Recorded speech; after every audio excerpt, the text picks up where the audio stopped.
க்கு மகிமை உண்டாவதாக. ஆ ஆண்டவர் ஒரு வார்த்தை பைபிளில் சொல்லப்படுகிறார் சொல்லப்படும். ஏசாயா 41:10 சொல்லப்படுது. பயப்படாதே, நான் உன்னோடு இருக்கிறேன். திகையாதே, நான் உன் தேவன். உன்னை பலப்படுத்தி நான் உனக்கு சகாயம் பண்ணுவேன் என்று சொல்லுகிறார். பயப்படாதே, நான் உன்னோடு இருக்கிறேன். இந்த பூமியை சொல்லப்போனால் இருள் நிறைந்த பூமியும் அசுத்த நிறைந்த பூமியும் அருவருப்பு நிறைந்த பூமியில் சாத்தானுடைய கிரியைகள் பலமாக இருக்கிறது.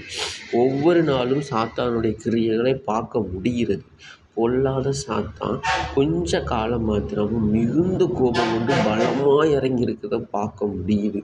ஆனால் கர்த்தர் நம்ம தேவாதி தேவன் வானத்தையும் பூமியும் சிருஷ்டித்த ஆண்டவர், ஒரு வார்த்தையினாலே உண்டாக்க கடவுது என்று சொன்னவர், அவர் நம்மளுக்காக அவர் முழு வல்லமையை கொடுத்திருக்கிறதுக்காக நன்றி செலுத்துகிறோம்.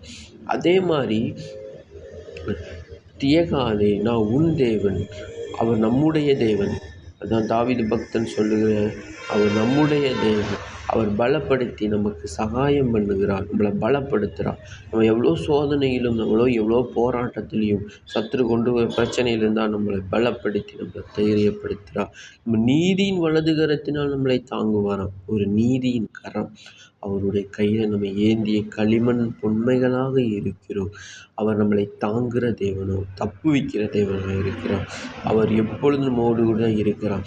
சாத்தான் நினைக்கிறான் நம்மளை எப்படியாவது கவுத்து போட்டுறோன்னு, எப்படியாவது அழிச்சு போடணும்னு நினைக்கிறான். ஆனால் கர்த்தர் நம்மளோடு கூட இருக்கிறதுனால நம்மளை பலப்படுத்தி சகாயம் பண்ணி நம்ம நீதியின் வலது கரத்தினால தாங்குறோம்.